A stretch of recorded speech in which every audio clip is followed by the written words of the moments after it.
ఈరోజు మన మూల వాక్యము ఎస్తేరు గ్రంథము 4వ అధ్యాయము 16వ వచనము. నేను నశించెదను, నేను నశించెదను. ప్రార్థన చేసుకుందాం. జీవము గల దేవ, జీవాధిపతి అయ్యా, ఈ లోకంలో మేము జీవిస్తున్నామంటే కేవలం అది మీ కృపని నమ్ముతున్నాము తండ్రి. ఈ మంగళవార దినము, ఈ 2వ దినము ఉపవాస ప్రార్థనలో నాయన మీ మాటలు కొన్ని ధ్యానిస్తుండగా తండ్రి, నన్ను మమ్మల్ని మరుగుపరిచి నీ సంఘానికి కావలసిన మాటలను అయ్యా నీవే తెలియజేయమని అతి వినయముగా అడుగుతున్నాను తండ్రి. ఆమేన్.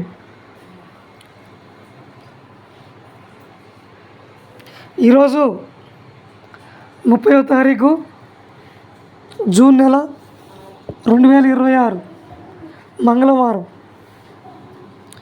ఆదివారం రోజు మన ఆరాధనని పూర్తి చేసుకున్న తర్వాత సోమవారం నుండి శుక్రవారం వరకు ఫాస్టింగ్ ప్రేయర్లు మనం నిర్వహించుకుంటూ ఉన్నాం. ఈ ఫాస్టింగ్ ప్రేయర్లో భాగంగా ఈరోజు 2వ దినం. ఈ ఫాస్టింగ్ ప్రేయర్ల యొక్క ప్రధానమైన ఉద్దేశం ఏమిటంటే సంఘం యొక్క అభివృద్ధి, సంఘం యొక్క క్షేమం. సంఘాభివృద్ధి, సంఘం యొక్క క్షేమము, ఈ 2 విషయాలను బట్టి మనము 5 దినములు ఉపవాస ప్రార్థన చేసుకుంటా ఉన్నాం. ఈ 5 దినముల ఉపవాస ప్రార్థనలో దేవుడు మనకు ఎస్తేరు గ్రంథాన్ని ఇచ్చిండు. ఎస్తేరు గ్రంథములో నుండి నా మాటలు వినండి అని దేవుడు మనకు తెలియజేస్తుండు. మనము గడిచిన దినమున ఎస్తేరు గ్రంథములోని వస్తీ అనే ఒక రాణి గురించి, రాణి యొక్క ఔన్నత్యమును, రాణి యొక్క పతనమును ధ్యానించడం జరిగింది. వస్తీ రాణి యొక్క ఔన్నత్యము, ఆమె యొక్క పతనము గురించి మనము ధ్యానించడం జరిగింది. అయితే ఈరోజు మనము ఎస్తేరు రాణి గురించి ధ్యానిస్తున్నాము. తెలుసు, అహశ్వేరోషు రాజు ఆయన హిందూ దేశం నుండి కూషు దేశం వరకు పరిపాలిస్తున్నాడని, ఆయన యొక్క పరిపాలనలో 127 సంస్థానములు ఉన్నాయని, వాటన్నిటి గురించి నిన్న ధ్యానించడం జరిగింది. అహశ్వేరోషు రాజు కంటే మన దేవుడు గొప్పవాడని, మన దేవుడు మహోన్నతుడని మనం జ్ఞాపకం చేసుకోవడము కూడా నిన్నటి దినమున జరిగింది. అయితే అహశ్వేరోషు రాజు ఏ కోటను రాజధానిగా చేసుకొని పరిపాలించిండు? కూషు కోటను, షూషాను కోటను రాజధానిగా చేసుకొని పరిపాలించడం జరిగింది. ఎన్ని సంవత్సరాలు పరిపాలించిండు? 20 సంవత్సరాలు. 20 సంవత్సరాలు పరిపాలించిండు. కానీ మన ప్రభు అయిన యేసుక్రీస్తు కూడా మన హృదయం అనే కోటని రాజధానిగా చేసుకొని ఏలుతున్నాడు. ఒకనాడు అహశ్వేరోషు రాజు షూషాను కోటను రాజధానిగా చేసుకొని 20 సంవత్సరాలు పరిపాలిస్తే మన దేవుడు మన హృదయాలనే, మన హృదయం అనే కోటను రాజధానిగా చేసుకొని ఆయన పరిపాలిస్తూ ఉన్నాడు. రోమా 6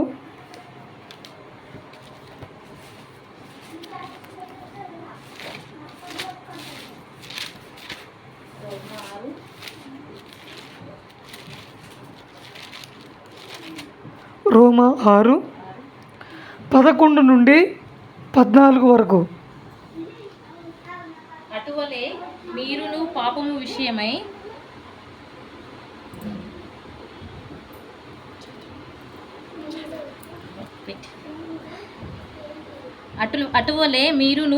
విషయమై మృతులుగాను దేవుని విషయమై క్రీస్తు యేసునందు సజీవులుగాను మిమ్మును మీరే ఎంచుకొనుడి. కాబట్టి శరీర దురాశలకు లోబడినట్టుగా చావునకు లోనైన మీ శరీరమందు పాపమును ఏలనీయకుడి, మరియు మీ అవయవములను దుర్నీతి సాధనములుగా పాపమునకు అప్పగించకుడి. అయితే మృతులలో నుండి సజీవులమనుకొని మిమ్మును మీరే దేవునికి అప్పగించుకొనుడి, మీ అవయవములను నీతి సాధకములుగా దేవునికి అప్పగించుడి. చాలు. వాక్యం ఏం చెప్తుందంటే చాలా ప్రస్ఫుటంగా తెలియచేస్తుంది. మీ యొక్క శరీరములను ఏమంటుండు? మీ యొక్క శరీరములను నీకి, ఎందుకంటే మన హృదయం అనే కోటను దేవుడు రాజధానిగా చేసుకున్నాడు కదా. ఇప్పుడు మన శరీరము ఏమి చేయాలి? మన శరీరము ఏమి చేయాలి? పాపమును ఏలనీయకుండా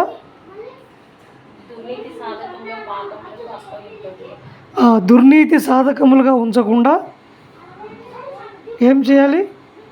నీతికి దేవునికి అప్పగించుకోవాలి. మనము దేవునికి అప్పగించుకోవాలి.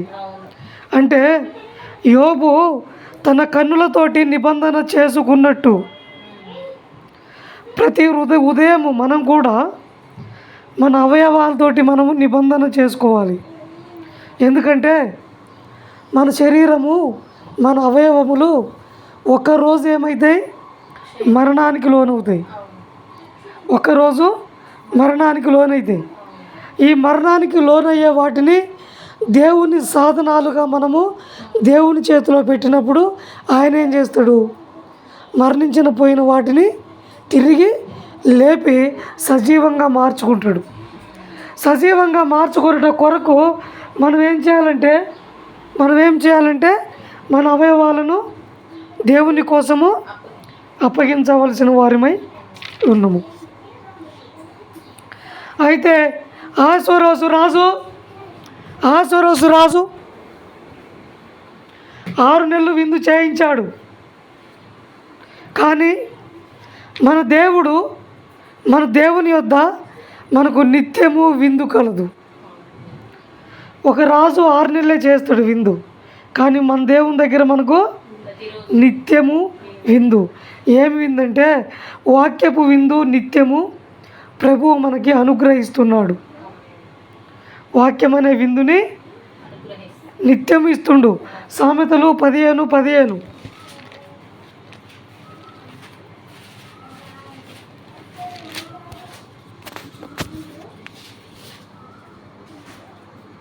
దినములన్నీ శ్రమకరములు, సంతోష హృదయానికి నిత్యము విందు కలుగును. సంతోషము గల హృదయానికి నిత్యము విందు కలదు. ఒక రాజు 6 నెలలు ఇస్తాడు. మనం పెళ్ళికి పోతే 3 రోజులు భోజనం పెడతారు. కానీ దేవుడు ఏమంటుండంటే నిత్యము విందునిస్తా అంటుండు దేవుడు. దావీదు 23వ కీర్తనలో ఏమంటుండంటే యెహోవా మందిరములో చిరకాలము నేను నివాసము చేసేదను అంటుండు. కాబట్టి కీర్తన 105:4 ఏం చెప్తుందంటే ఆయన సన్నిధిని నువ్వు నిత్యము వెతకమంటుండు. ఆయన సన్నిధిని నిత్యము వెతకమంటుండు. అయితే ఆశ్వరోజు రాజు కొన్ని విషయాలను మన ముందర పెడుతుండు. ఆశ్వరోజు రాజు కొన్ని విషయాలు ముందు పెడుతుండు. వాటిలో ఒకటి ఆ రాజు యొక్క మహిమ. రాజు యొక్క మహిమ అంటే ఏంది? గొప్పతనం. రెండోది ఏంటంటే రాజు యొక్క ఐశ్వర్యం, మూడోది ఏంటంటే రాజు యొక్క ప్రభావం, నాలుగోది ఏంటంటే రాజు యొక్క మహత్యాతిశయము, ఐదోది ఆయన యొక్క ఘనత, ఆరోది ఆయన యొక్క విందు, ఏడోది ఆయన యొక్క ద్రాక్ష రసం. వీటన్నిటిని మనము దేవుని యొద్ద పొందుకుంటున్నామని మనం మర్చిపోవద్దు. ఇవన్నీ ఎక్కడ పొందుకుంటున్నాం? మనం దేవుని ఎదుట పొందుకుంటున్నాం.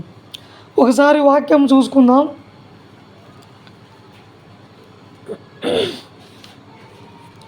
ఐదో వచనము నుండి ఎస్తేరు గ్రంథము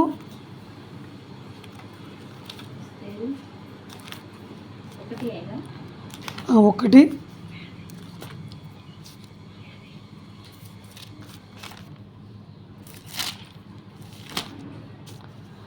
ఎస్తేరు గ్రంథము 1వ అధ్యాయము 5 నుంచి 8 వరకు. ఆ దినములు గడిచిన తరువాత రాజు షుషాను కోటలోనున్న అల్పులకేమి గనులకేమి జనులందరికీ రాజకోటలోని తోట ఆవరణంలో 7 దినములు విందు చేయించెను. అక్కడ ధవల ధూప వర్ణము గల అవిసెనారుతో చేయబడిన త్రాళ్లతో చెలవరాతి స్తంభముల మీద ఉంచబడిన వెండి కమ్మలకు తగిలించిన తెలుపును ఊదా రంగులు కలిపిన తెరలు వేలాడుచుండెను. మరియు ఎరుపు, తెలుపు, పసుపు, నలుపు అయిన చలవరాళ్ళు పరిచిన నేల మీద వెండి బంగారుమయమైన జలతారు గల పరుపులుండెను. అచ్చట కూడిన వారికి వివిధమైన బంగారు పాత్రలతో పానమిచ్చుచు రాజు స్థితికి తగ్గట్టుగా రాజు ద్రాక్షారసమును దాసులు అధికముగా పోసిరి. చాలు. ఇక్కడ ఆశ్వరేసు రాజు 7 దినములు విందిస్తుండు. ఈ 7 దినముల విందు పాల్గొనే వాళ్ళు ఎవరంటే అల్పులు, గనులు. ఇక్కడ ఎవరెవరు ఉన్నారు? అల్పులు, గనులు ఉన్నారు. అయితే యేసుక్రీస్తు కూడా విందిస్తుండు. యేసుక్రీస్తు కూడా ఒక విందిస్తుండు. ఆ విందు ఎవరికి ఇస్తుండంటే అల్పులకే, గనులకే కాదు, కానీ ప్రపంచంలో ఉన్న ప్రజలందరికీ యేసుక్రీస్తు ఒక విందిస్తుండు. ఎవరైతే ఆయన ఆజ్ఞలకు లోబడతారో, ఎవరైతే ఆయన ప్రేమకు విధేయులవుతారో, ఎవరైతే ఆయన మార్గంలో రావాలి అని ప్రవేశించాలని కోరుకుంటారో వాళ్ళందరికీ యేసుక్రీస్తు కూడా ఒక విందిస్తుండు. ఈ విందు లూకా సువార్త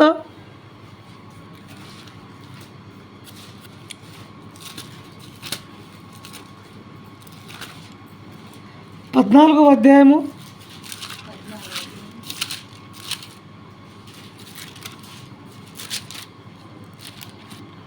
15 నుండి 23 వరకు.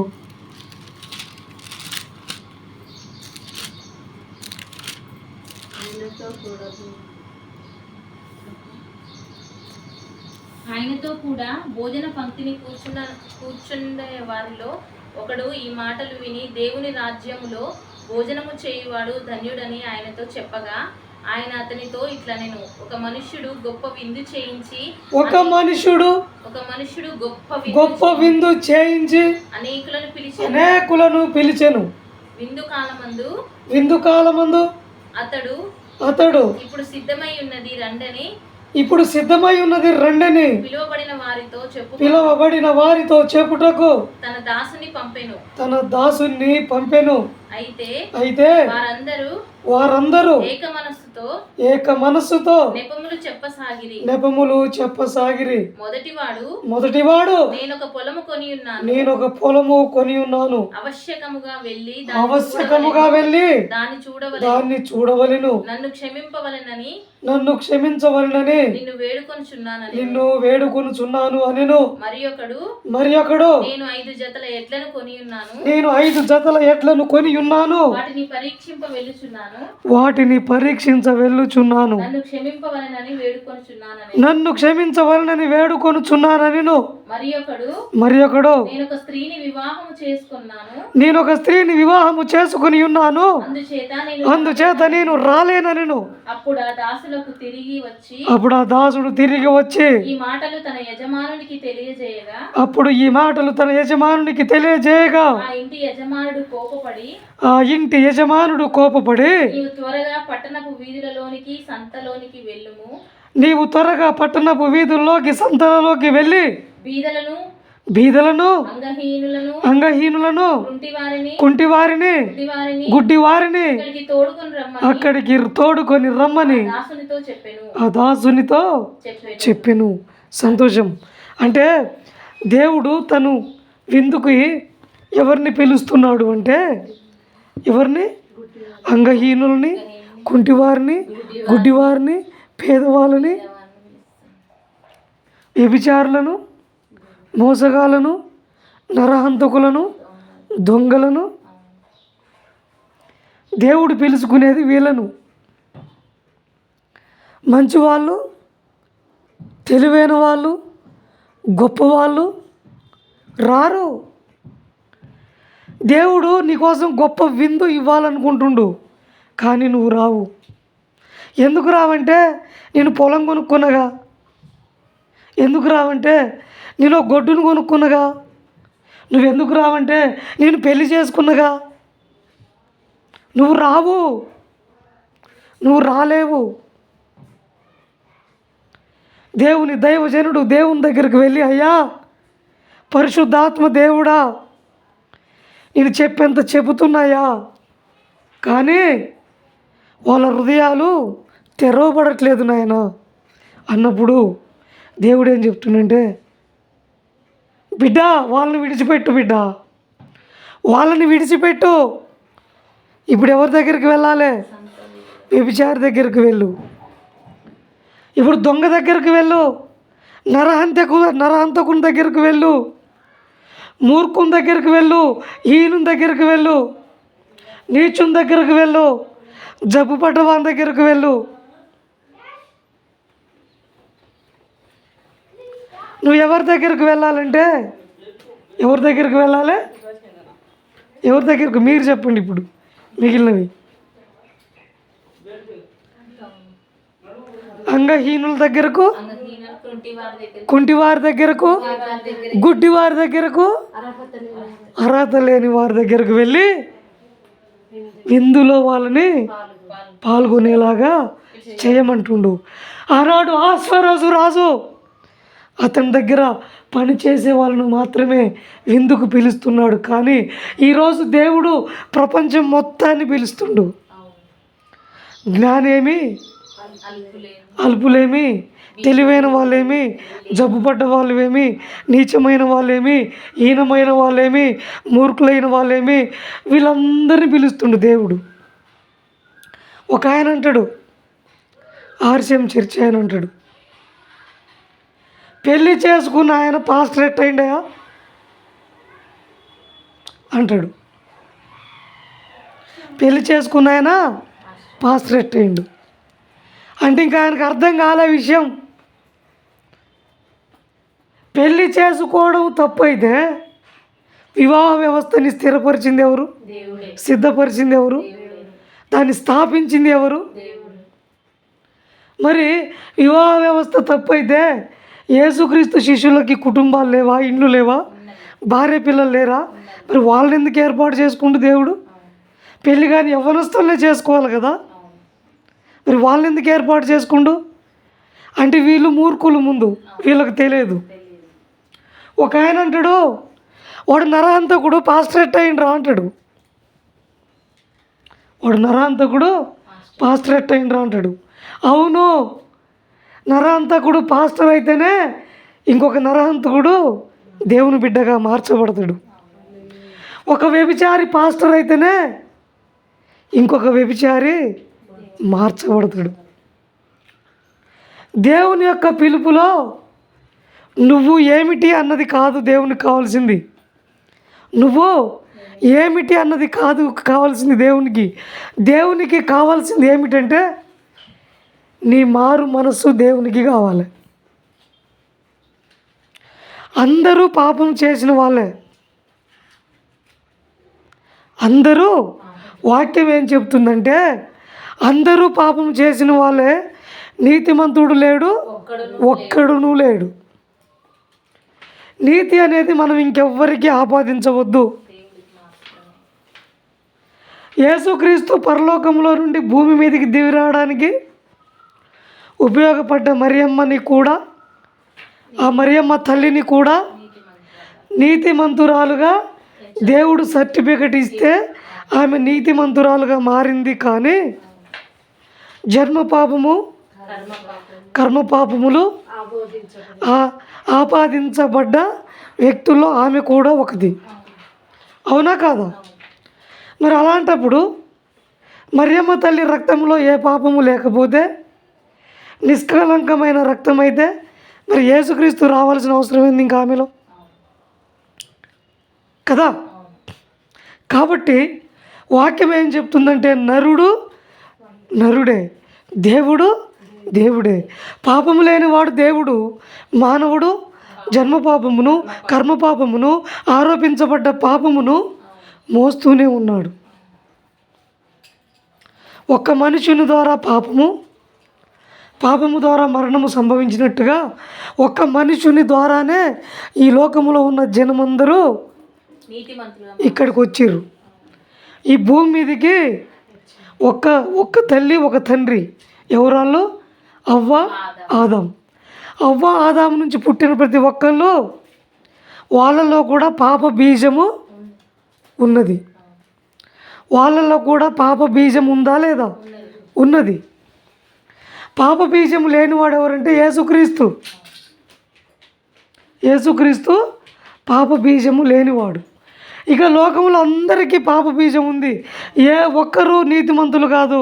అయితే దేవుడు ఏం చేస్తుందంటే వారి యొక్క జీవితం యొక్క గమనములో వాళ్ళు ఆ విధంగా నడుస్తున్నప్పుడు, వాళ్ళు దేవుణ్ణి తెలుసుకున్నప్పుడు, మారు మనసు పొందినప్పుడు, పశ్చాత్తాపపడ్డప్పుడు, రూపాంతరం చెందినప్పుడు, వాళ్ళు దేవుని బిడ్డగా మార్చబడ్డప్పుడు, వాళ్ళ పాపాలను దేవుడు కొట్టివేసి వారిని దేవుడు పరిశుద్ధులుగా, నీతివంతురాలుగా ఒక సర్టిఫికెట్ ఇస్తుండు దేవుడు. అది ఎవరికి ఇచ్చిండు? అబ్రహాంకి ఇచ్చిండు, ఇసాక్కి ఇచ్చిండు, యాకోబుకి ఇచ్చిండు, యోసేపుకి ఇచ్చిండు, మోషేకి ఇచ్చిండు, ఏలియాకి ఇచ్చిండు, ఎలీసాకి ఇచ్చిండు, అందరికి ఇచ్చిండు. చివరికి మరియమ్మకు కూడా అదే సర్టిఫికెట్ ఇచ్చిండు. అందుకేమంటుంది? నేను దయాప్రాప్తురాలుని. ఏమంటుంది? నేను దయాప్రాప్తురాలుని. అంటే ఏమి ఏమి దయా? ఏం పొందుకుంది ఆమె నీతిమంతురాలుగా ఒక సర్టిఫికెట్ పొందుకుంది కాబట్టి, నీతిమంతురాలుగా మార్చబడ్డది కాబట్టి, ఆమె జీవితంలో మార్చబడి ఆమె జీవిత స్థితిని మార్చినందుకు, అయా నేను నీ దాసురాలను, అయా నేను దయాప్రాప్తురాలను అని చెబుతుంది. అయితే మనందరినీ కూడా దేవుడు ఆ విధముగానే తన విందుకి పిలుస్తుండు. ఆ విందుకి ప్రపంచంలో ఉన్న ప్రజలందరినీ పిలుస్తుండు దేవుడు. వాటికి కొలతలేమి లేవు. నువ్వు ఇట్లుండాలి, నువ్వు అట్లుండాలి, నువ్వు అంత గొప్పగా ఉండాలి, ఇట్లుంటేనే రావాలి, అట్లుంటే రావాలి, ఇవన్నీ లేవు. నీ జీవితంలో కొన్ని దినములైనాక నువ్వు నీ జీవితాన్ని మార్చుకుంటే చాలు. నీ జీవితాన్ని నువ్వు మార్చుకుంటే చాలు. దేవుడు ఏం చేస్తుండు? నీ జీవితమును మారుస్తుండు. అయితే ఆశ్వరోజు రాజు విందు ఇవ్వడానికి ఎవరిని బలవంతం చేయట్లే. నువ్వు వస్తావా రావా, విందులో పాల్గొనవా అని ఆశ్వరోజు రాజు ఎవరిని బలవంతం చేయట్లేదు. కానీ యేసుక్రీస్తు ప్రేమ బలవంతం చేస్తుందట. బలవంతం చేస్తుంది. నువ్వు దేవుణ్ణి తెలుసుకోకపోతే తెలుసుకునేలాగా దేవుడు, నువ్వు అర్థం చేసుకునేదాకా, దేవుని ప్రేమను నువ్వు గుర్తించేదాకా ఆ ప్రేమ నీ చుట్టూ తిరుగుతూనే ఉంటుంది. నువ్వు కొట్టినా తిట్టినా అవమానపరిచినా అనుమానపరిచినా నువ్వు ఏమన్నా దేవుని ప్రేమ ఒక్కసారి నీ దగ్గరకు వచ్చినప్పుడు అది తిరిగి వెళ్ళదు, మరలా నిన్ను మార్చుకొనే వెళ్తుంది, నిన్ను మార్చుకొనే వెళ్తుంది. ఈ దేవుని ప్రేమ అనే విందు ఎలాంటిదంటే నిన్ను మార్చే విందు అది.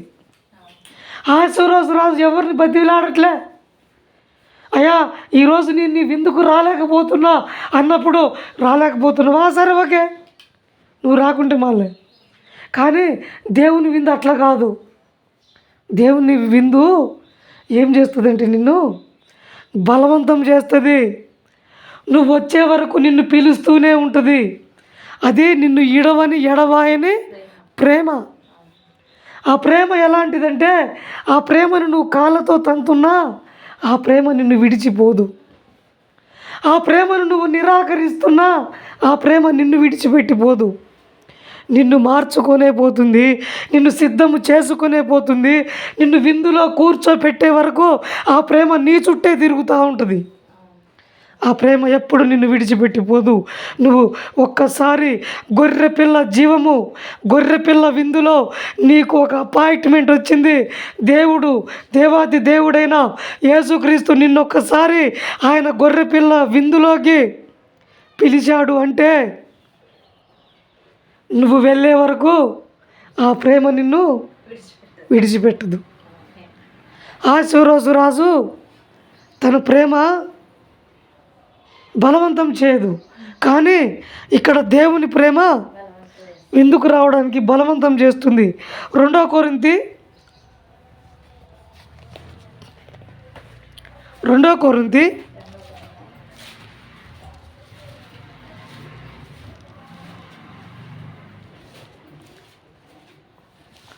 5:14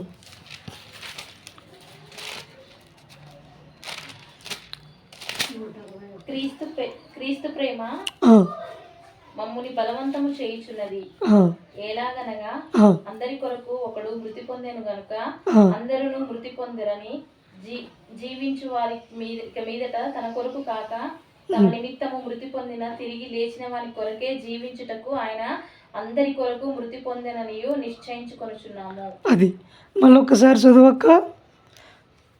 క్రీస్తు ప్రేమ మమ్మను బలవంతము చేయుచున్నది. క్రీస్తు ప్రేమ మనల్ని బలవంతం చేస్తుంది. దేనికి? గొర్రెపిల్ల జీవ విందులోకి ఆహ్వానిస్తుంది కదా. ఈ ఆహ్వానం ఏం చేస్తుందంటే బలవంతం చేస్తుంది. అందుకనే ఒక పాట కూడా ఉంది కదా, ఒక గొప్ప దేవజనుడు రాసిండు, మారనిది మరువనిది విడువనిది ఎడబాయనిది.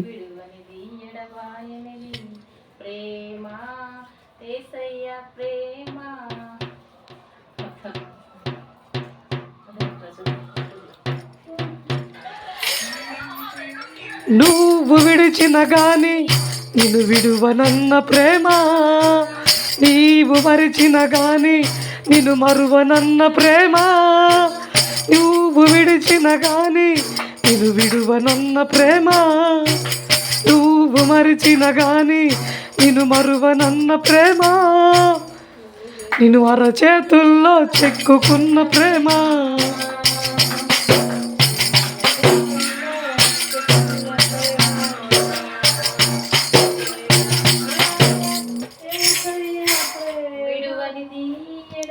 ఆ విధముగా దేవుని ప్రేమ బలవంతం చేస్తుందట. ఆశీర్వాద రాజు విందు ఇలా ఉండగా మన దేవుడు ఇచ్చే విందు అలా ఉంది. కాబట్టి ఇప్పుడు వస్తే రాని కూడా స్త్రీలకు ఒక విందు ఇస్తుంది. రాజు విందు ఇచ్చినట్టుగా వస్తే రాని కూడా ఒక విందు ఇస్తుంది. ఎస్తేరు గ్రంథము 1వ అధ్యాయము 9వ వచనము.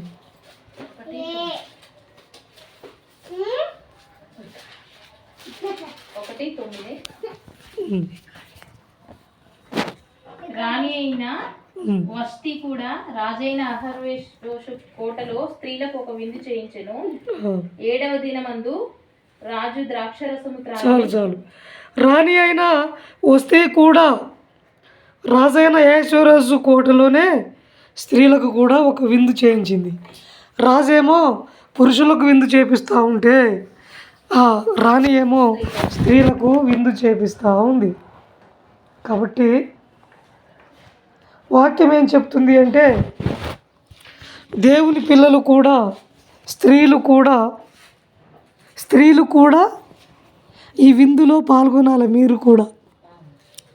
మీరు కూడా కొన్ని ప్రోగ్రాము చేసుకోవాలి. స్త్రీల కూడికలు, కొన్ని స్త్రీల ప్రార్థనలు, స్త్రీల కూటమిలు, స్త్రీల వాక్యములు, ఈ విధంగా మీకు మీరు చేసుకోవాలి.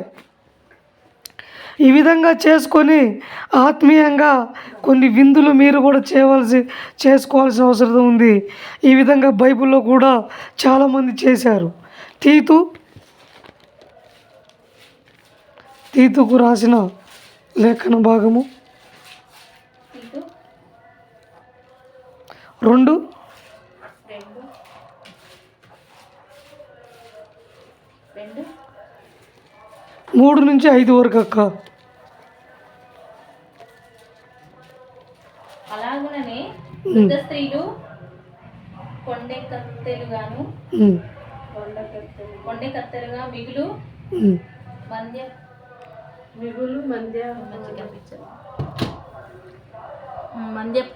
మద్యపానాసక్తులై ఉండక ప్రవర్తన యందు భయభక్తులు గలవారై ఉండవలనని దేవుని వాక్యము దూషింపబడుకున్నట్లు యవ్వన స్త్రీలు తమ భర్తకు లోబడి ఉండి తమ భర్తలను శిశువులను ప్రేమించు వారును స్వస్థ బుద్ధి గలవారును పవిత్రులను ఇంట ఉండి పని చేసుకుని వారును మంచివారునై ఉండవలనని బుద్ధి చెప్పుచు మంచి ఉపదేశము చేయువారునై ఉండవలనని బోధించుము. దేవుని పిల్లలు స్త్రీలు ఎలా ఉండాలంటే భర్తల్ని ప్రేమించేవాళ్ళు, గౌరవించేవాళ్ళు, పిల్లల వంటి మనసును కలిగి వాళ్ళు ఏం చేసుకోవాలి?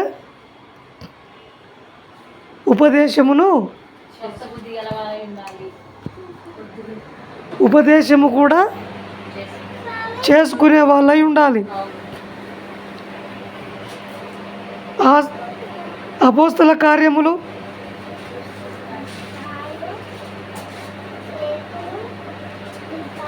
21:9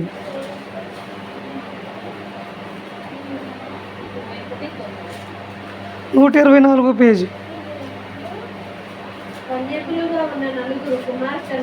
కన్యకలుగా ఉన్న నలుగురు కుమార్తెలు అతని కుండిరి. వారు ప్రవచించువారు. చాలే, వాళ్ళు ఏం చేస్తున్నారు? స్త్రీలు ప్రవచిస్తురంట.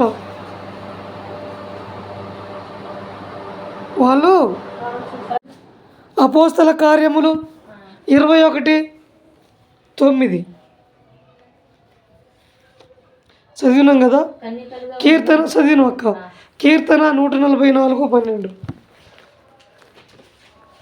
కీర్తన 144 కీర్తన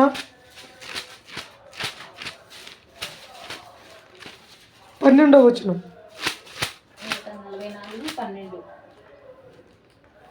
మా కుమారులు తమ యవ్వన కాలమందు ఎదిగిన మొక్కల వలె ఉన్నారు. మా కుమార్తెలు నగరునకై చెక్కిన మూల కంబముల వలె ఉన్నారు. మా కొట్లు నింపబడి పలు విధములైన ద్రవ్యములకు నిధులుగా ఉన్నవి. మా గొర్రెలు 1000 కొలదిగాను 10,000 కొలదిగాను మా గడ్డి బీళ్లలో పిల్లలు వేయుచున్నది. మా ఎడ్లు గొప్ప బరువులు మోయగలవి. మా వీధులలో మా కుమార్తెలు నగరునకై చెక్కిన మూల స్తంభము వలె ఉన్నారు.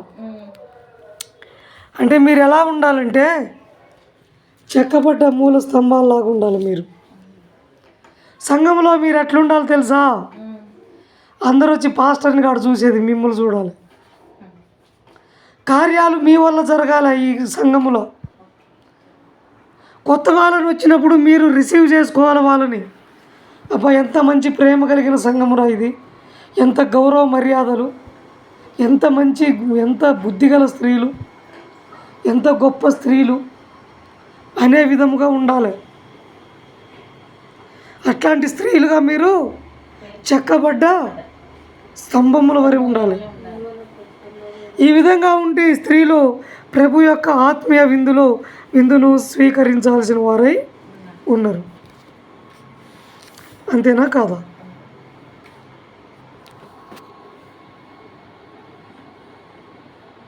పదో వచనము నుండి 19వ వచనము, ఎస్తేరు గ్రంథము 1వ అధ్యాయంలో అహస్వేరోసు రాజు ఏం చేసిండంటే ద్రాక్ష రసమును దాగి సంతోషించిండట.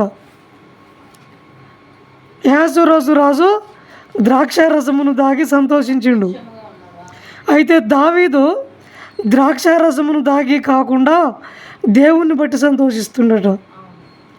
మనం ఈ లోకంలో ఏదో దొరికినందుకు సంతోషపడద్దు, కానీ దేవుని యొక్క సన్నిధి, దేవుని యొక్క సహవాసం మనతో ఉన్నందుకు మనము దేవుని బట్టి సంతోషించవలసిన వారమై ఉన్నాము.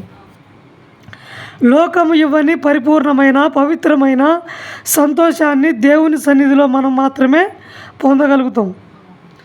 ద్రాక్షారసమును బట్టి సంతోషించిన రాజు కొద్ది సమయానికే ఆయనకి ఏమొచ్చింది? ఒక బాధ వచ్చింది. ఆయనలోకి ఏమొచ్చింది? కోపం వచ్చింది. కానీ ఈ లోక సంతోషాలు కొద్ది కాలమే, క్షణభంగురం లాంటివి. కానీ దేవుడిచ్చే ఆ యొక్క సంతోషము నిత్యమైనది. సామెతలు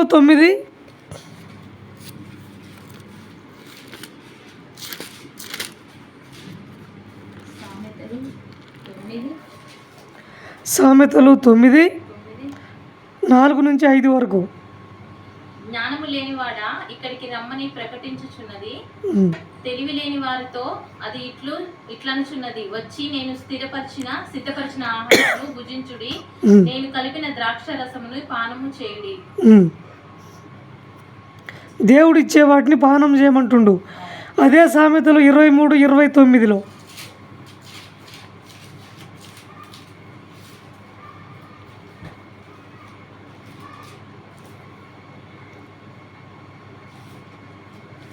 అది బహుమందిని విశ్వాసఘాతకులుగాను చేయును.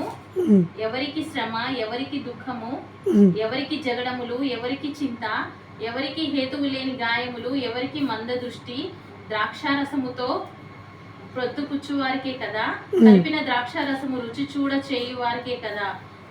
ద్రాక్షారసము మిక్కిలి ఎర్రబడవును, గిన్నెలో తలతలలాడుచుండవును.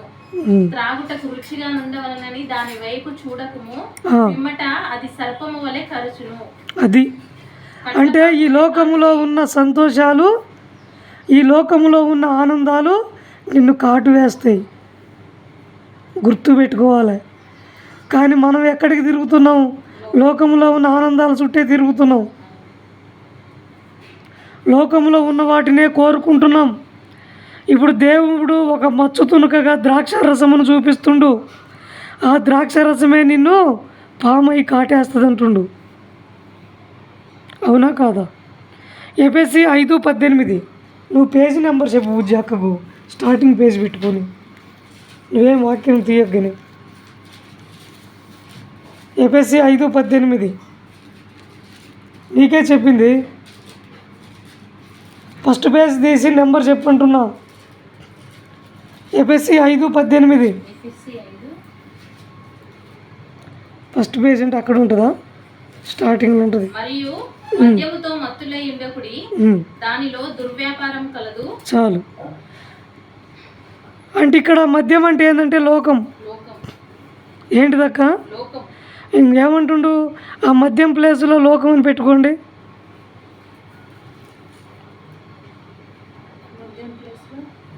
లోకం పెట్టుకొని చదవండి. లోకములో మత్తులై ఉండకుడి.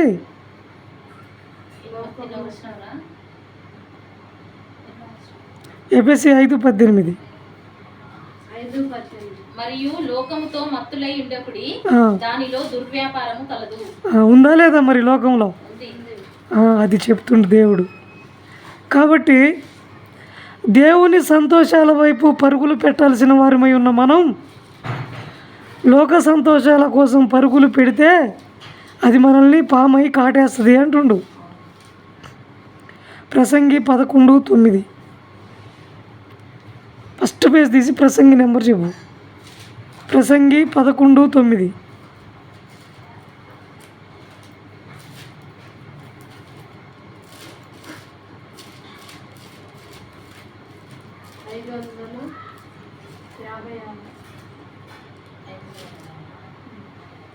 ప్రసంగి 11:9.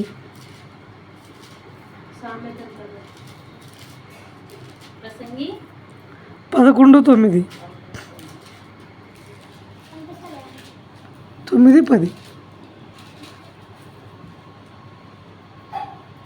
యవ్వనుడా, ఆ. యవ్వనము యందు సంతోషపడము. ఆ, నీ యవ్వన కాలమందు నీ హృదయమును సంతుష్టిగా ఉండనిమ్ము.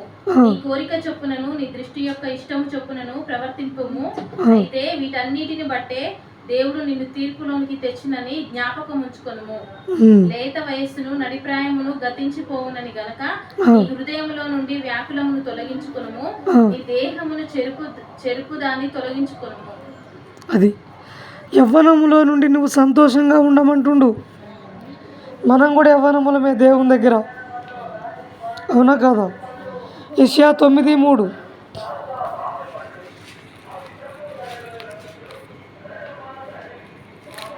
యెషయా 9:3, 575 పేజీ.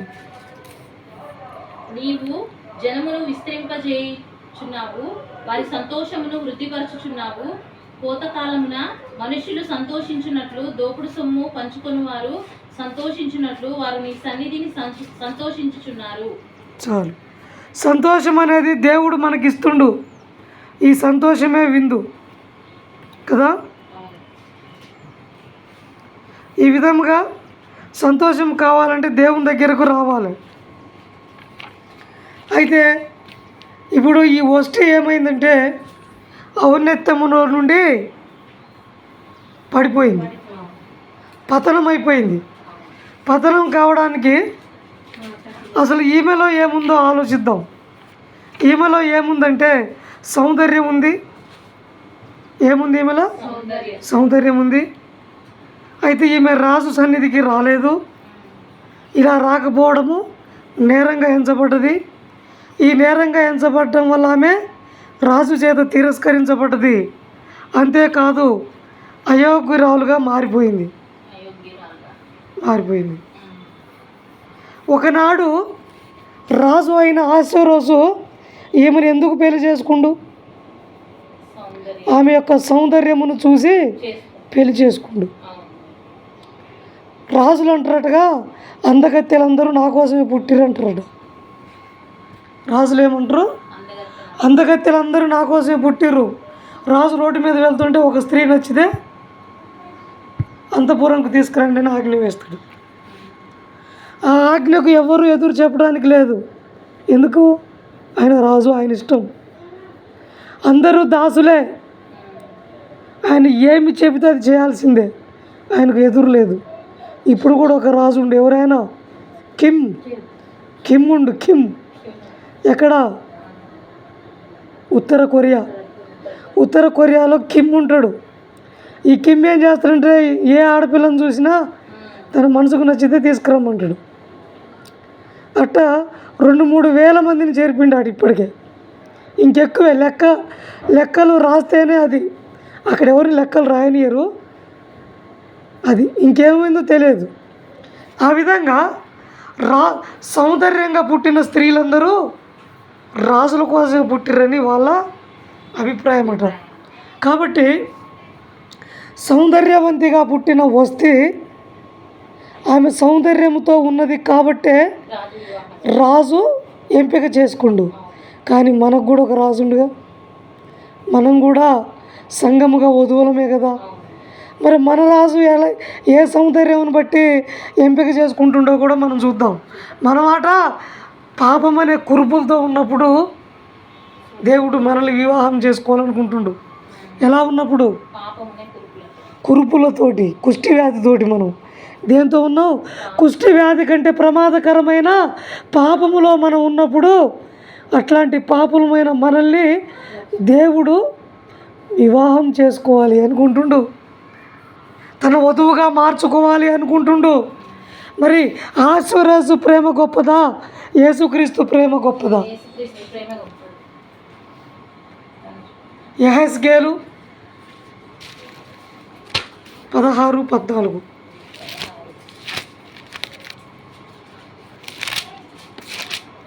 706 పేజీ. 700. నీకు అనుగ్రహించిన నా ప్రభావము చేత నీ సౌందర్యము పరిపూర్ణము కాగా అన్యజనులు దాన్ని చూసి నీ కీర్తి ప్రశంసించుచు వచ్చిరి. ఇదే ప్రభువు యెహోవా వాక్కు.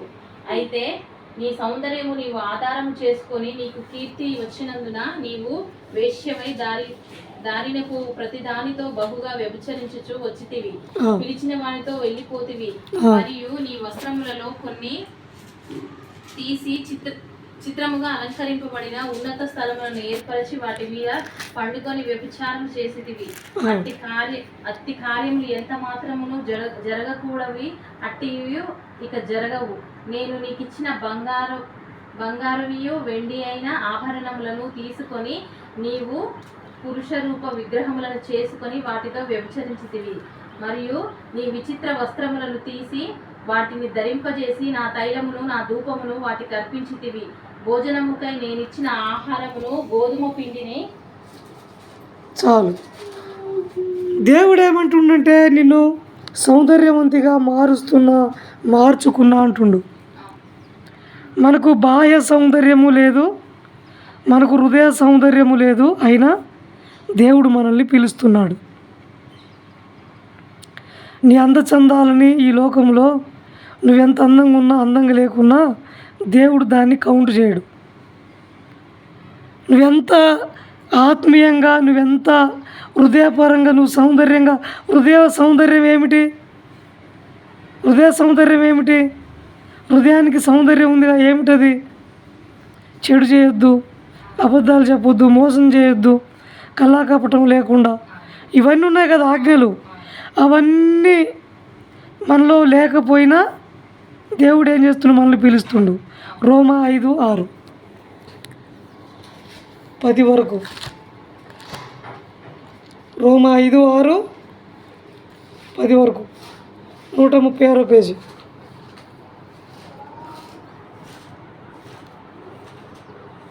రోమా 5:6. ఏలయనగా మనం ఇంకను బలహీనులమై ఉండగా క్రీస్తు యుక్త కాలమున భక్తిహీనుల కొరకు చనిపోయెను. నీతిమంతుని కొరకు సహితము ఒకడు చనిపోవట అరుదు. మంచివాని కొరకు ఎవడైనా ఒకవేళ మంచి వాని కొరకు ఎవడన్నా ఒకవేళ చనిపోవ తెగింపవచ్చును. అయితే దేవుడు మన ఎడల తన ప్రేమను వెల్లడిపరచుచున్నాడు. ఎట్లనగా మనం ఇంకను పాపులమై ఉండగానే క్రీస్తు మన కొరకు చనిపోయెను. అంటే ఆయన పిలుచుకోవటం కోసం ఆయన ఏమైండు? మన కోసం చనిపోతుండు. మరి మనం ఎవరిమి? పాపులము. మన దగ్గర ఏమైనా మంచి ఉందా? లేదు. అందుకనే దేవుడు ఏం చేస్తుండో తెలుసా? ఆయన దగ్గరకు మనం రావాలని, ఆయన విందులోకి మనం రావాలని, ఆయన వధువుగా మనం మార్చబడాలని అనాది కాలము నుండి దేవుడు ఈ రోజు వరకు ప్రయత్నం చేస్తూనే ఉన్నాడు. ఒకనాడు దేవుడు పితరుల ద్వారా మనల్ని పిలిచిండు. ఆ కాలం చెల్లిపోయింది. నాయకుల ద్వారా తన వధువుని తన దగ్గరకు పిలుచుకుండు. ఆ కాలము చెల్లిపోయింది. యాజకుల ద్వారా దేవుడు వధువుని పిలుచుకుంటుండు. ఆ కాలం అయిపోయింది. న్యాయాధిపతుల ద్వారా తన వధువును పిలుచుకుంటుండు. ఆ కాలం అయిపోయింది. రాజుల ద్వారా దేవుడు తన వధువును పిలుచుకుంటుండు. ఆ కాలం అయిపోయింది. ప్రవక్తల ద్వారా దేవుడు తన వధువును పిలుచుకుంటుండు. ఆ కాలం అయిపోయింది. ఇంతమందిని పంపించిన వధువు మాత్రము దేవుని దగ్గరకు రావట్లేదు. రావట్లేదు రావట్లేదు రావట్లేదు. అప్పుడు దేవుడు ఏం చేస్తుండో తెలుసా? ఇట్లయితే ఇంకా రాదు, నా వధువు నా దగ్గరకు రాదని దేవుడు ఏం చేసిండు?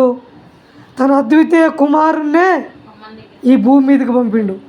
ఇక మీరు ఇట్లనున్నా రండి, నా వధువుగా ఇట్లన్నా రండి అని తన అద్వితీయ కుమారుణ్ణి ఈ భూమి మీదకి పంపిస్తే మనం ఏం చేసినాం? ఆయనకు సిలువేసి చంపివేసినాం. చంపేసినా ఆయన ప్రేమ మనల్ని విడిచిపెట్టలేదు. ఆయన పిలుపు మనల్ని విడిచిపెట్టి పోలేదు. ఆయన ఏం చేసింది తెలుసా? మరణించి తిరిగి లేచి పునరుత్థానుడై పరిశుద్ధాత్మ దేవుణ్ణి మన యొద్దకు పంపించిండు. రండి, నా వాక్యము చేతబట్టి, నా మాటలు తెలుసుకొని, నన్ను తెలుసుకొని, నా మనసు తెలుసుకొని, నా జననము మరణము పునరుత్థానం తెలుసుకొని, అయినా నేను మిమ్మల్ని అనాది నుండి ఈ రోజు వరకు విడిచిపెట్టకుండా ప్రయత్నం చేస్తూనే ఉన్నాను కదా. మీరు నన్ను సిలువేసి చంపిరుగా, అయినా ఈ అంత్య దినములలో నా ఆత్మను మీ మీద కుమ్మరించి పరిశుద్ధాత్మ దేవుణ్ణి రాయబారిగా పంపి నేను ఇవ్వబోతున్న విందులో పెండ్లి కుమార్తె వలె సిద్ధపడి రమ్మని దేవుడు వాక్యమనే ప్రేమలేఖను మనకు పంపించిండు. వాక్యమనే ప్రేమలేఖను, దేవుని ప్రేమలేఖను మనకు పంపించిండు. దేవుని ప్రేమ ఎంత గొప్పదో చూసిరా కదా. అయితే ఆయన దొరికే కాలములోనే ఆయన మనం స్వీకరించడము మనకు క్షేమం. ఈ కాలం విడిచిపెట్టిన తర్వాత దేవుడు ఏం చెప్తుండంటే, ఇదిగో చీకటి రాబోతుంది, ఈ పగటి వెలుగు గతించిపోబోతుంది. ఇప్పుడు ప్రపంచంలో అదే జరగబోతుంది. ఇంకొన్నాళ్ళు పోతే బైబిల్ ఉండదు, ఇంకొన్నాళ్ళు ఉంటే దేవుని పిల్లలు వాక్యం ప్రకటించే వాళ్ళు ఉండరు. చీకటి దినాలు రాబోతున్నాయి. ఒక పనివాడు వెలుతురులో వెలుగు ఉన్నప్పుడే పని చేయాలి, చీకటిలో వెళ్ళి పని చేయలేడు కదా. అందుకనే దేవుడు ఏమంటుండంటే, ఈ దేవుడు దొరికే ఈ రోజుల్లోనే దేవుణ్ణి పొందుకోవాలి, దేవుణ్ణి స్వీకరిస్తే మనకు మేలు క్షేమకరం. ఈ కాలం వెళ్ళిపోయాక వ్యర్థం. అందుకనే దేవుని పిలుపు ఇంత గొప్పగా ఉంది. ఆశ్వరోజు ఒక అందాన్నే చూసిండు, కానీ దేవుడు నీలో ఏ అందాన్ని చూడట్లేదు, నిన్ను మాత్రమే పిలుస్తుండు. నీ దగ్గర ఉండే బలహీనతలు, నీ దగ్గర ఉండే లోపాలు, నీ దగ్గర ఉండే పాపము, నీ దగ్గర ఉండే సమస్త దుర్నీతిని, వీటన్నిటిని వేటిని లక్ష్య పెట్టట్లేదు. కానీ దేవుడు ఏమంటుండో తెలుసా? బిడ్డ, నిన్ను నువ్వు మార్చుకొని నా విందులోకి నువ్వు రా అని దేవుడు పిలుచుకుంటుండు. కాబట్టి మరి ఒకనాడు వస్తే ఏమైందంటే నేరస్తురాలైంది. మరి మనం కూడా నేరస్తులం అవుదామా? మనం కూడా నేరస్తులం అవుదామా? విధిని, రాజధర్మమును ఎరిగిన వారందరి చేత పరిష్కారం తెలుసుకునే రాజు ఏం చేయాలి, ఎలా ఉండాలి, రాజ్యాన్ని ఎలా నడిపించాలి, ప్రజలు తప్పు చేసినప్పుడు ఎలాంటి శిక్ష వేయాలి, ఆ లేని వాళ్ళని ఎట్లా చూడాలి, కొంత ఉన్న వాళ్ళని ఎట్లా చూడాలి, ఉద్యోగస్తులు ఎట్లా చూడాలి, అన్నిటినీ కొంతమంది జ్ఞానులను పెట్టి రాజ్యాన్ని నడిపిస్తున్న రాజు చివరికి భార్య విషయం వచ్చినప్పుడు కూడా అదే జ్ఞానులతోటి పరిష్కారము చేపిస్తుండు. అదే పరిష్కారం చేపిస్తుండు. మళ్ళా నీ భార్యే కదా, నీ ప్రాణంలో ప్రాణంగా, నీలో సగంగా. వాక్యము చెబుతుంది వారు ఏక శరీరం అని చెబుతుందిగా.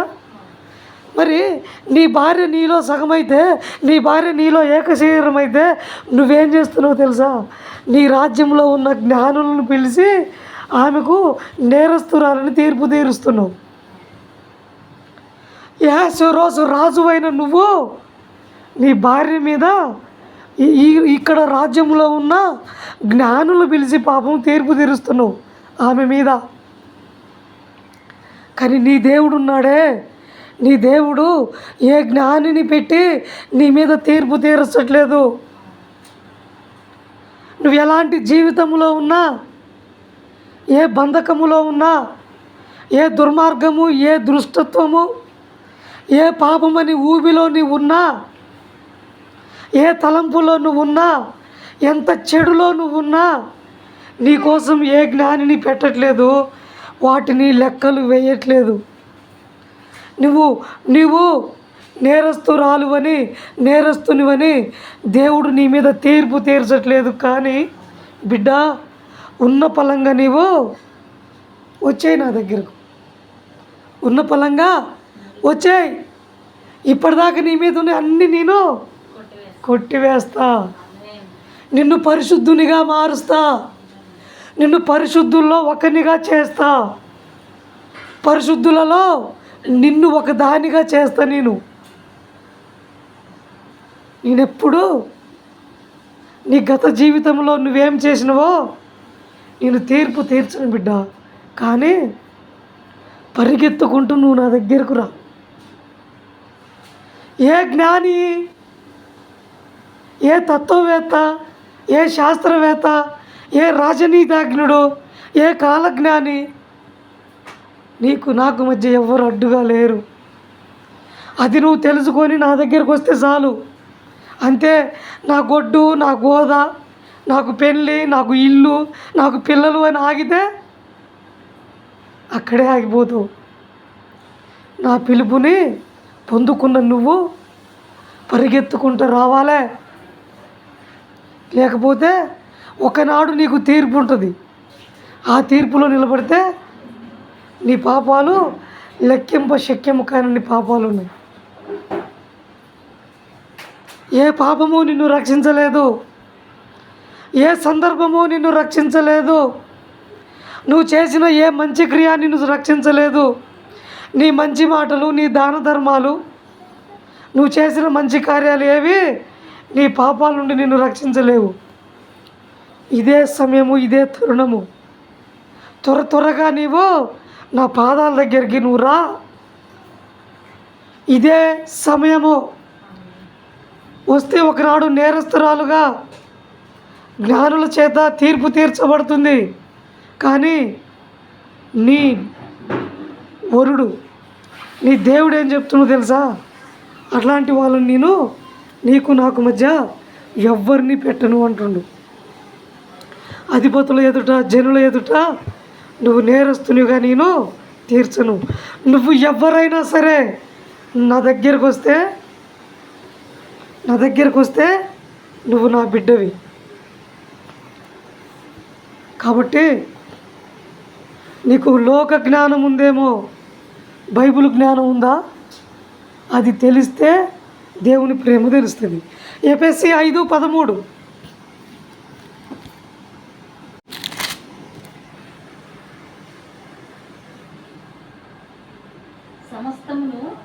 సమస్తమును ఖండింపబడి వెలుగు చేత ప్రత్యక్షపరచబడును. ప్రత్యక్షపరచబడినది అది వెలుగే కదా. అందుచేత నిద్రించుచున్న నీవు మేల్కొని మృతులలో నుండి లెమ్ము, క్రీస్తు నీ మీద ప్రకాశించునని ఆయన చెప్పుచున్నాడు. చూసిరా ఏమంటుండో. సమస్తము ఖండింపబడి వెలుగు చేత నీ జీవితాన్ని ప్రత్యక్షపరచుకో అంటుండు. ఇక నీకు ఏ తీర్పు లేదు, ఏ తీర్పు లేదు. కాబట్టి ఈ విధంగా నీవు నీ జీవితాన్ని మార్చుకోవలసిన వాడివై ఉన్నావు. అయితే ఈ విధంగా వస్తే తిరస్కరించబడుతుంది. ఆ ప్లేస్లో ఎవరు వస్తారు? ఎస్తేరు రాబోతుంది. అయితే ఈరోజు మనము ఎస్తేరుకు వస్తేకి మధ్య కొన్ని తేడాలు చూసుకుందాం. వస్తీ అనే పేరుకి అర్థం ఏంటంటే ఎండకు క్షీణించిపోతున్నా అని అర్థం. వస్తీ రాణి అంటే ఎండకు క్షీణించిపోతున్నా అని అర్థం. మరి ఎస్తేరు అనే పేరుకి అర్థమైంది మనం నిన్న చెప్పుకున్నాం కదా, నక్షత్రం. అబ్బా అక్క గ్రేట్, మంచిగా చెప్తుంది. ఎస్తేరు అంటే నక్షత్రం, వస్తీ అంటే ఎండకు క్షీణించిపోయింది. ఎండకు క్షీణించిపోతుంది. అంటే నీడలాగా ఉండాల్సిన తన భర్తే భార్యను ఎక్కడ పెడుతుండు? ఎండ అంటే కష్టం.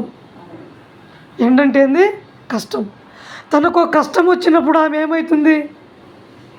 నశించిపోతుంది, క్షీణించిపోతుంది, మరణిస్తుంది.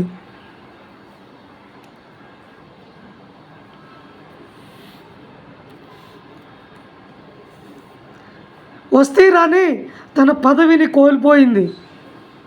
వస్తే రాని తన పదవిని కోల్పోయింది. అయితే ఆ ప్లేసులో వచ్చిన ఎస్తేరు రాణి అనే స్థానము కంటే కూడా ఇంకా హెచ్చించబడ్డది. ఇప్పుడు మనం చెప్పుకుంటున్నాం, ఒక రాణికి ఏం జరిగిందంటే రాజు ఏం చేసిండో మనం తెలుసుకున్నాం. కానీ ఆ ప్లేస్లో మన దేవుడైన రాజు ఈయన ప్రేమ ఎలా ఉందో కూడా మనం నేర్చుకున్నాం. ఇక్కడ ఏమవుతుంది తెలుసా? ఈ ఎస్తేరు రాణి అనే స్థానము కంటే కూడా ఇంకా హెచ్చించబడుతుందంట. అంటే ఇది అర్థం ఏంటంటే, ఒక్కోసారి చెప్తారు నువ్వు నా ప్రాణం కంటే ఇంకెక్కువ అని చెప్తారు. ఈ మాటలు తరచుగా ఎక్కడ వింటాం తెలుసా? ప్రేమికుల మధ్య.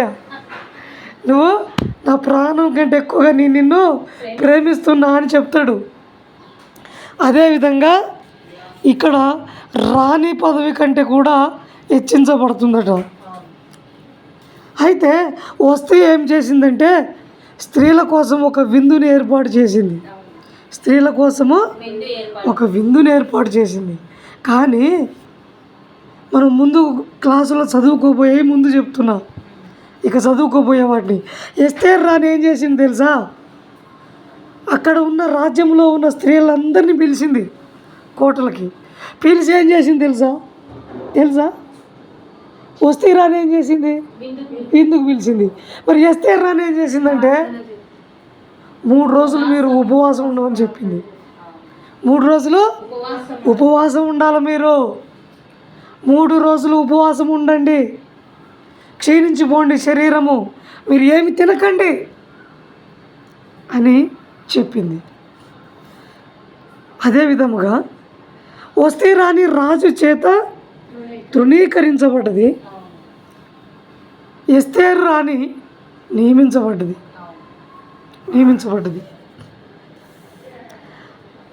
వస్తే రాణి అయోగ్యురాలు అనే చెడ్డ పేరు మూటగట్టుకొని రాజ్యము నుండి బహిష్కరించబడ్డది. నేరస్తురాలని, అయోగ్యురాలని బహిష్కరించబడ్డది. బాధే, ఆమె చేసిన తప్పే లేదు, సిగ్గుపడ్డది అంతే. కానీ ఇక్కడ చూస్తే ఆమె పోగొట్టుకుంది చాలా పెద్దగా ఉంది. చిన్న మొహమాటానికి పోగొట్టుకున్నది చాలా పెద్దగా ఉన్నది. అయోగ్యురాలుగా, అన్యాయస్తురాలుగా చెడ్డ పేరు మూట కట్టుకొని రాజ్యంలో నుంచి బహిష్కరించబడ్డది. కానీ ఎస్తేరు రాణి ఏమైంది తెలుసా? యోగ్యురాలని రాజ్యం అంతటి చేత పొగడబడ్డదట.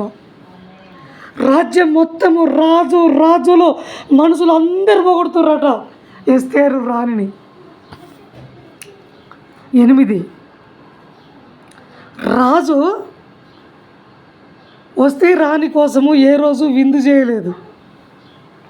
నిజానికి నేను కూడా మా ఆమె కోసం ఏ రోజు విందు చేయలే. ఎవరిని పిలిచి ఆమె కోసం చేతులు కడిగేయలే. వాస్తవానికి చిన్నోని కోసం చేసిన, ఏటను కూడా కోసినాం, ఈమెకి ఏమి చేయలే నేను. ఆ విధంగా యాసరోజు రాజు తన భార్య కోసము, వస్తే రాణి కోసము ఏ రోజు కూడా విందు చేయలేదట.